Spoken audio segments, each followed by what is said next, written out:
মাদ্রাসার প্রতিষ্ঠাতা আমার আব্বাই, আমি ওনার বড় ছেলে। বিল টিল উঠাইয়া পরে 11-12 কোটি টাকা বিল আসছে মাদ্রাসার। এই মাদ্রাসার জায়গা রাখা ভুয়া জমি রাখা এরা মাদ্রাসা কিছু জমি রাখছে, কিছু ভুয়া রাখছে। তো এই ব্যাপারে আমি কিছু কথা বলতাম, বলার পরে এরা আমার হুমকি টুমকি দিত। তো এই যাওয়া গেছে। তারপরে নতুন 5 তারিখে নতুন কমিটি হইলো, এই আওয়ামী লীগের দোসরা গেল। তারপর নতুন কমিটি আমরা করবো। করার পরে এই পিতগঞ্জের মধ্যে জাজির রহমানের ছেলে রনি ভুইয়া বলতেছে যে আমি বললাম যে আমার আব্বাই বলছে মারা যাওয়ার পরে এই মাদ্রাসার কমিটি সভাপতি আমার ছোট ভাই হাবিবুল্লাহ। তো আমি বললাম যে সাবেক কমিটি বর্তমান সুপারে সহ সুপারে বললাম যে দেখেন আমার আব্বাই মারা যাওয়ার পরে আমার বই লাগেছে যে মাদ্রাসার সভাপতি থাকবে আমার ছেলে, বড় ছোট ছেলে হাবিবুল্লাহ, যে মাস্টারি করে। তো আমি কেছি না, কারণ এই কমিটির মধ্যে এত টাকা দুর্নীতি হয়েছে, এই মাদ্রাসার 11-12 কোটি টাকা আসছে।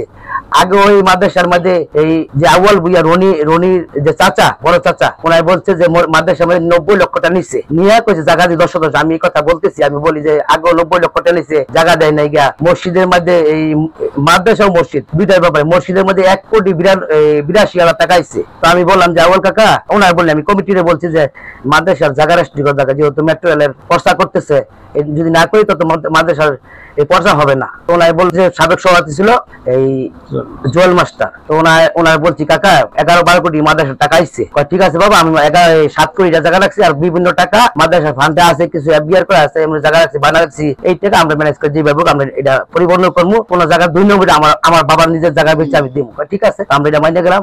এই কমিটি পরবর্তী কমিটি তোমরা নিয়ে নিব। তো আমি কইলাম মাদ্রাসার টাকার ব্যাপারে আপনি বাইরান লেগে 1 কোটি জানিয়েছেন, 90 লক্ষ টাকা রেস্ট্রি করে নাই, মসজিদে রেস্ট্রি করে নাই। এই ব্যাপারে কিছু কথা বলে আমার এই হুমকি দিল মসজিদের ভিতরে। জাহিরুজ্জামানের ছেলে আর জাহিরুজ্জামানের আমার মসজিদের ভিতরে হুমকি দিল যে তুই এই ব্যাপারে কোনো কথা বলবি না, এটা আমরা মামলা করার পরে কইছে এইটা মামলা টামলা করে না, আমরা ডিসিশন করে আমরা কমপ্লিট দ্বিতীয় করছে। আমার হুমকি যে মারানোর হুমকি দিছে আমার জীবনে নিরাপত্তার লেগা, এই আমি সংবাদ করতেছি। আমরা যখন ছোট ছিলাম এই মাদ্রাসাটা হওয়ার পরে অনেক এই মাদ্রাসাটার কাছে আমার বাচ্চারা সবাই এমনকি জায়গা দিছে, মাদ্রাসা করেছে, মুখে দেশে দেশে বিক্রিও করেছে এই মাদ্রাসার জন্য। এই মাসা করছে, করার পরে এই সাইদুর রহমান এটা সভাপতি হওয়ার পরে কতদিন কয়েক বছর যায়, এর পরে ওই জুয়েল মাস্টারও করছে। করার পরে এই মেট্রো রেলে এই মাদ্রাসা নিয়ে যাওয়ার পর টাকা পায়, মসজিদের টাকা পায়, মাদ্রাসার টাকা পায়, সব টাকা ওই হেরা কিছু জায়গা রাখছে, কিছু জায়গা রাখে নাই, না রাখা হেরা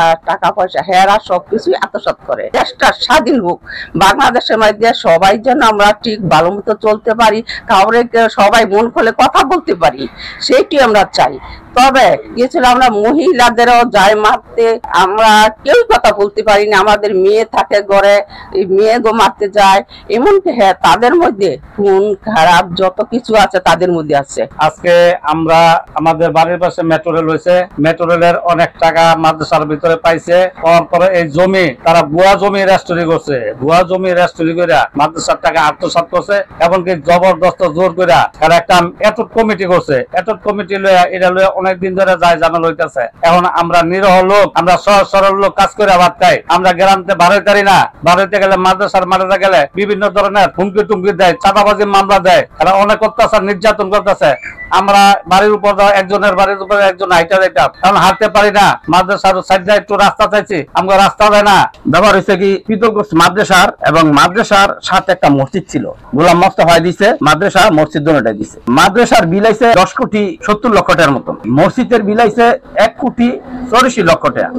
মসজিদের টাকাটা আউয়াল ভুইয়া পুরাটাই আত্মসাৎ করে নিয়েছে, কেননা মসজিদের 1% জায়গা এখনো পর্যন্ত কিনে নাই। 4 বছর আগে মসজিদের টাকা আসছে এই মেট্রো রেল থেকে, জমি মানুষের দখল কইরা বালু ফেলাইয়া জোড়া মসজিদ করছে। এই মসজিদে আমরা নামাজ পড়ি, এটা কার জায়গা আমরা এখন তো জানি না। তা আমরা এই দুর্নীতিবাজের বিচার চাই। দ্বিতীয় কথা হইলো 5 জমি দিছে মাদ্রাসারে, এই মাদ্রাসার টাকাটা আউয়াল ভুইয়া এর পরিবার উঠাই নিয়ে গেছে। আবার মাদ্রাসার কাছে 90 লক্ষ টাকা নিছে জমি দিব করে, জমিও দেয় না, টাকাও দেয় না। এখন যে নতুন কমিটি হয়ে গেছে, যে গতটা গেছে, এটা এই আগে যারা দুর্নীতি করছে হ্যাগো দোষ হলো আবার কমিটি নিতেছে, যাতে ওই যারা দুর্নীতি করছে হ্যাগো টাকা দেন।